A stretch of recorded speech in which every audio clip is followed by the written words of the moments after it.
Welcome back, everybody. It's the Kansas City Chiefs.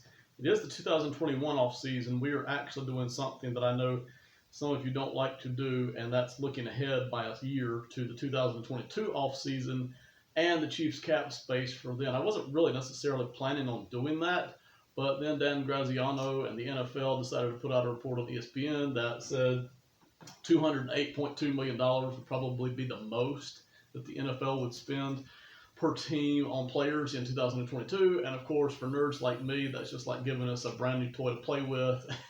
We just can't resist. It's like a moth going to light. Okay, so this video is going to be math heavy, money heavy. It's all we'll talk about. We'll talk very little about players, grades, or anything of that nature at all. This is all money, and it's all 2022. Okay, so I know some of you don't like to do that, but here it is for today, looking ahead by a season. And you know, really, this one reason I do think it's important is if you're Andy Reid and if you're Brett Beach, you're going to be looking ahead by a year, by 2 years, by any number of seasons that you have players on the roster under contract. And it's only responsible to do that. Of course, all the GMs and all the coaches do that.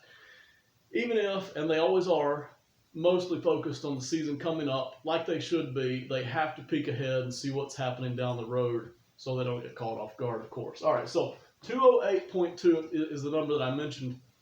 And that is, as of right now, until further notice, until further negotiations, that is the number that NFL teams can spend no more than $208 million in 2022. Now, it was going to be, and I projected it to be, and so did a lot of people, it was going to be somewhere around $220 million. But the COVID cap, once again, having more carryover effect, so the cap, instead of being 220, is going to now be 208. Where does that leave Kansas City in 2022? Well, let's start with this. These are the big guys here. They're the ones making the most number. That leaves you at $156 million over 8. That's $156 million spending for 8 players. Which 8 players? These 8 guys right here. Patrick Mahomes, Chris Jones, Tyreek Hill, Joe Thuney, Travis Kelce, Butker the kicker, Frank Clark, and Anthony Hitchens. I've got them set aside differently. We'll talk about that in just a minute. But that's the first important number to remember. $156 million for 8 players. Patrick Mahomes' number, I've got the arrow by him. He's at $36 million. That number is only going to climb as the years progress. It's going to get up to $40 million and then eventually $45, and I think it tops out somewhere around $51, $52 million if they don't add any more restructured money onto it. But it's at 36 this year, and that does already include his restructured money from this offseason where they restructured him. Same thing for Chris Jones, $29 million. It's a massive cap hit. It is a very, very, very large, massive cap hit, no doubt to it. It was made a little bit larger because it too already includes some restructured money from this offseason, 2021. And so that's one reason why their cap numbers are a little bit supersized, if you will. Tyreek Hill coming at $21 million for 2022. High cap number, but certainly he's right up there in the top of the league with wide receivers. Joe Thuney's number, this is where the contract switches, and this is where I always encourage folks not to really look at average annual value too much when evaluating contracts, because invariably that first season, sometimes those first 2 seasons are low and they're discounted, and they've kind of wedged in these contracts, so to speak. And in year 2, sure enough, Joe Thuney is going to climb. He is going to skyrocket to $18 million cap hit for 2022. Travis Kelce, if you're looking for somebody on the Kansas City Chiefs who is doing you a favor, it is Travis Kelce, and nobody else even comes in a close second. Travis Kelce is going to have a $9 million cap hit in 2022, and it's not a lot more in 2023. I don't remember exactly. I want to say it comes in around $11, $12 million, something like that. $9 million for Travis Kelce is an absolute joke. All right, it is an unbelievable discount. If he were to go into free agency in 2022 and test the market, he could easily double that at $18 million. And maybe, depending on who got desperate to have somebody like Travis Kelce, maybe even soar past the $20 million cap number. You know, really hard to predict. You kind of have to just find out who really wants him at that point. But which he won't be a free agent. But if he were, he could easily double that and probably more than 2x that. So he's at $9 million in cap space. He is by far doing Kansas City the biggest favor out of all the players who aren't on rookie deals. He is on track to be a Hall of Famer, to have a Hall of Fame career, and I don't want to have a conversation about that today. But he's putting up those kinds of numbers and that kind of consistency, and if he keeps on doing it, he certainly deserves at least the talk of Hall of Famer, but we'll put that aside for now. The idea is that he's elite. I mean, he is cream of the crop. There's nobody looking down on Travis Kelce when it comes to tight ends in the NFL right now, just absolutely nobody. And he's playing in 2022 for $9 million. Now, is he hurting for money? No, of course not. He's made plenty. He'll continue to make plenty. He will not be hurting for money. But the point is, a lot of players, and I would always advise them to do so, are not giving any kind of a discount to their NFL teams, and I have no problem with that. But Travis Kelce is. He is absolutely handing out a monster discount here to the Kansas City Chiefs. Just unbelievable. $9 million again for 2022 is just nothing. But he's getting the 9. I put Butker here at 4 just to show you the drop-off, which these two guys are making more. But there's a massive drop-off right here. You basically have these 6 or 8 guys who are making a ton of cap space, and then it just drops right off. And I mean, in a huge way, in a quick hurry. And so you have Butker here, the kicker, at $4 million, just to illustrate how quickly it drops off. Let's talk about Frank Clark for a second. He's making $26 million in 2022. I would be surprised, and I think a lot of you guys would be too, because I've kind of seen some of the undertones when you comment and on some of the other websites. I would be surprised if Frank Clark is part of the roster in 2022. I'm not trying to slam or criticize him, but at $26 million, I think they can get out of that contract and find somebody who can produce at some kind of a comparable level for a whole heck of a lot less money than $26 million.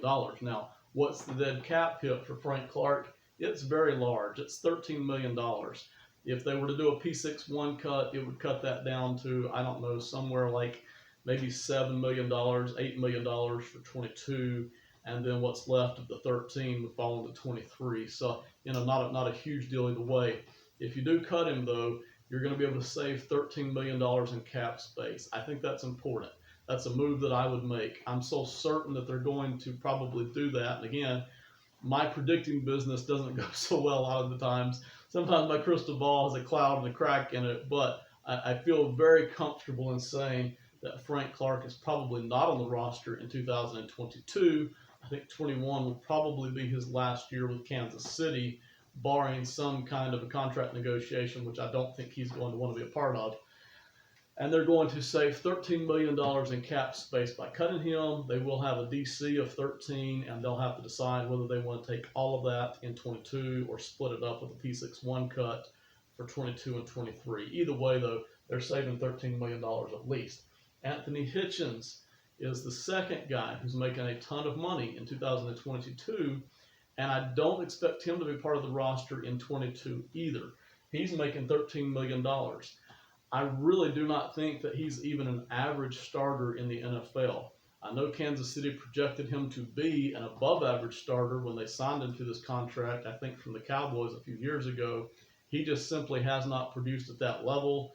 I would be very surprised, again, this is just a prediction and it may fall flat on its face, but I would be very surprised if Anthony Hitchens is part of the roster in 2022. I think they'll cut him. How much money will they save? They'll save about roughly $9 million. I think a little bit shy of $9 million with a dead cap hit of $4 million, which there's no reason to P61 that. You would just go ahead and take the 4 and put that on the 22 cap. So, run my way through this a little bit.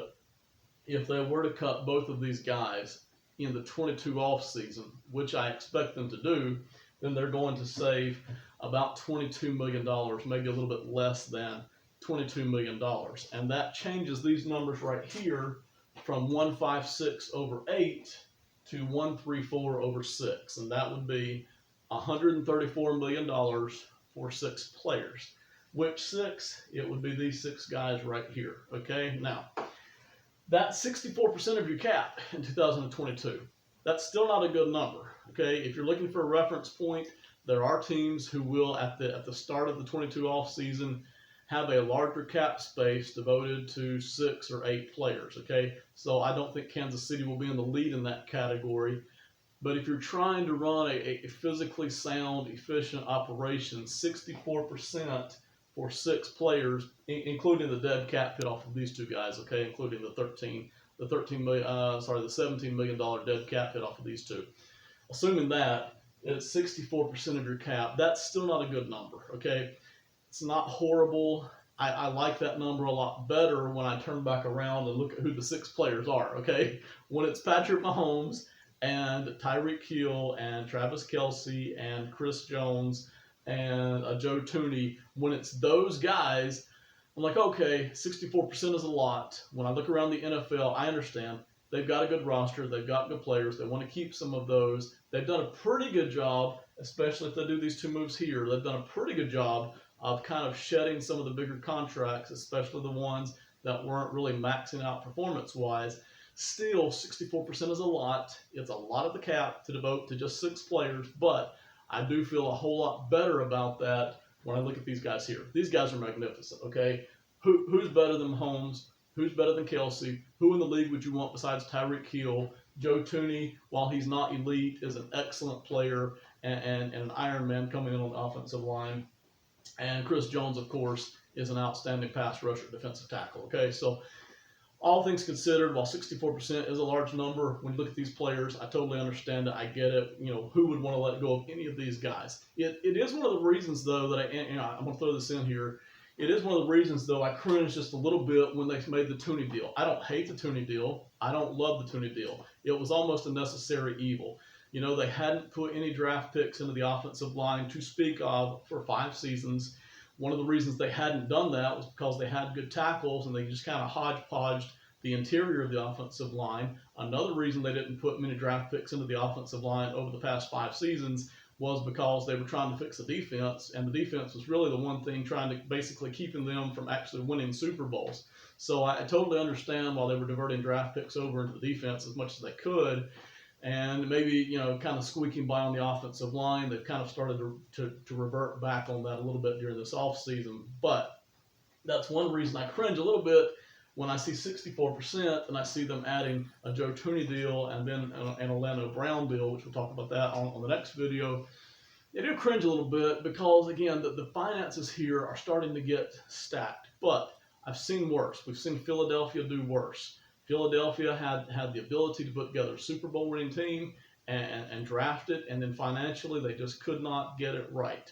And we saw New Orleans do way worse, do excellent in the draft, put together some of the best drafts we've ever seen in modern history. And when it came to finances 4 and 5 years later on those guys, New Orleans just tried to keep too many guys at too high a payloads. And they would not shed the contracts the way they needed to, and Philadelphia didn't either. Philadelphia just continues to try to restructure, and it's just a horrible cycle. So Kansas City hasn't gone that deep.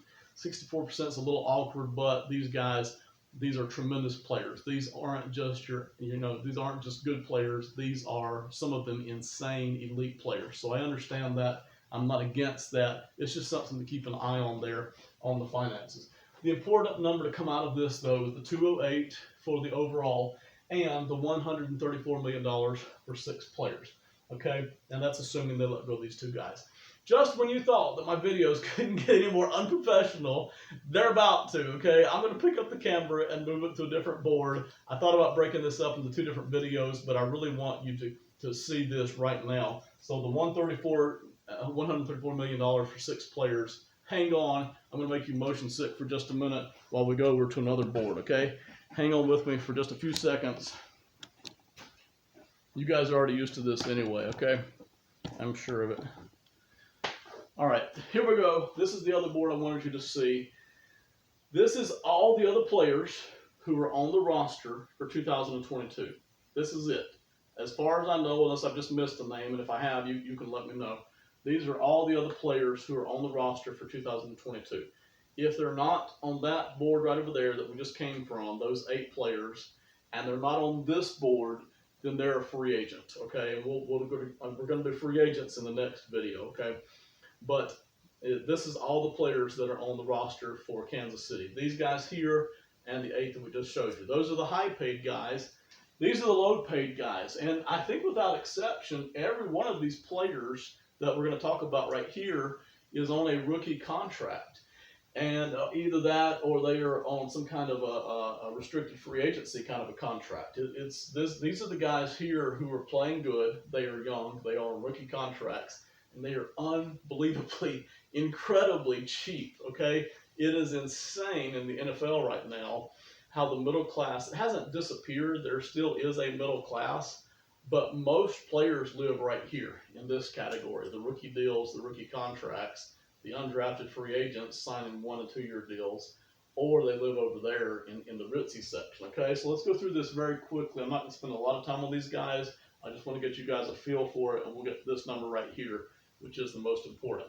Bouchel, who knows if he'll still be on the roster a year from now, but let's assume for argument's sake he will be at quarterback. He's just under $1 million. That little funky 7 that you see right there, that little weird sign, that means less than. So he's less than $1 million if he's there. If he's not, they'll just bring in another guy at quarterback who's a $1 million player. At wide receiver, the 2 guys that you have who aren't on the big board is Hardman at 1.6 and Powell at just under $1 million, assuming he makes the roster, and I assume that he will. Tight ends and running backs for 2022. Edwards-Helaire is at $2.9 billion. He's the biggest contract on this board. Everybody else is like at 1.5 or below. Thompson, assuming he sticks around, he's at $1 million. If they want to keep him, I assume they will. Noah Gray at tight end, he'll be less than $1 million in 2022. Again, unbelievably cheap, but that's what a lot of teams are doing with these. I mean, the rookie contracts are all locked in, but a lot of teams are adding more rookies or more undrafted free agents to try to get it down to these kind of contracts. When you look at the offensive line, you have these guys here. Creed Humphrey at $1.3 million, Niang at $1 million, Allegretti will be at $1 million, Durant, if he's still there, we'll see, will be less than $1 million, Smith, assuming the medical issues continue to hash out, okay, he'll be less than $1 million. Defensive line, Saunders at 1.3, Dana at less than $1 million, Joshua Kando at less than $1 million, Travell Wharton at less than $1 million, unbelievable deal there for Wharton. When you get over here to linebacker, this is the interesting part right here. Don't know exactly, but this could be your starting linebacker tandem in 2022. Gay at 1.4, very young, looks pretty good. We'll look to see him probably get 600, 800 snaps this season. Bolden, I think by 2022, he can be your starter. Even if he can't, he only checks in at $1.3 million, and maybe you see him get 400 or 500 snaps in 2022. But I think he could probably win that starting job by 2022. Safety, Juan Thornhill at $1.5 million. Snead, $1.1 million. Fenton at $1 million. And Keys checks in at under $1 million if he's still there. And then Townsend, the punter, checks in at under $1 million. That's a lot of blah, blah, blah for this right here. These guys right here, there's 22 of them. They'll be making $26 million roughly, all put together. Okay, so that's a little bit more than $1 million a player. And it's hard to get any lower than that number. You could save, if you started cutting 1 or 2 of these guys, say maybe Saunders at 1.3, and you sign a guy at $800,000, you could save a couple of $100,000 here and there, but not without damaging the roster. You're not going to get anybody at $800,000 out of the undrafted free agent market who's going to be any better than Saunders or Dana or Niang or Humphrey. You're just not, okay? So it's really hard to get away to get any less than that kind of $1 million per player kind of number on the low end of the spectrum. And these are the guys. 22 players at $26 million. And these 22 plus the 8 that we had, probably down to 6 if they make those 2 cuts, that drops you down to 28 players. Okay, now I'm going to move the camera one more time. Our video is almost done. If you'll hang with me, I've got one more board, okay? And this is important. I wanted you to see this. This is the free agent board for 2022. I'm not going to go through the free agents on this video, but I am going to just mention the number. That gets you down to this number right here. 28 players costing $160 million. What does that leave you to work with, and how much work do you have to do? Well, that leaves you $48 million to play with to get the other 25 players on the roster. Now you might say, is that a good number? Is that a bad number? We'll talk more about that in the next video, but that's the number that I want to leave you with, okay? After those top 8 players, after we cut Clark and Hitchens, which I'm assuming we do, after we have these 22 guys, and even if some of these guys don't make the roster, they'll simply be swapped out for other guys who are somewhere in the $1 million ballpark. So nothing financially heavy is going to change on this board at all. These 22 guys, that gives you, after all of that, you have 25 players left to still come up with, and you have $48 million to spend on those 25 players. I'm doing another video right now. I'll try to make sure it leads right into this one, and we'll talk about free agents for 2022. Thank you for watching. We'll leave you with that number. See you in a little bit. Bye.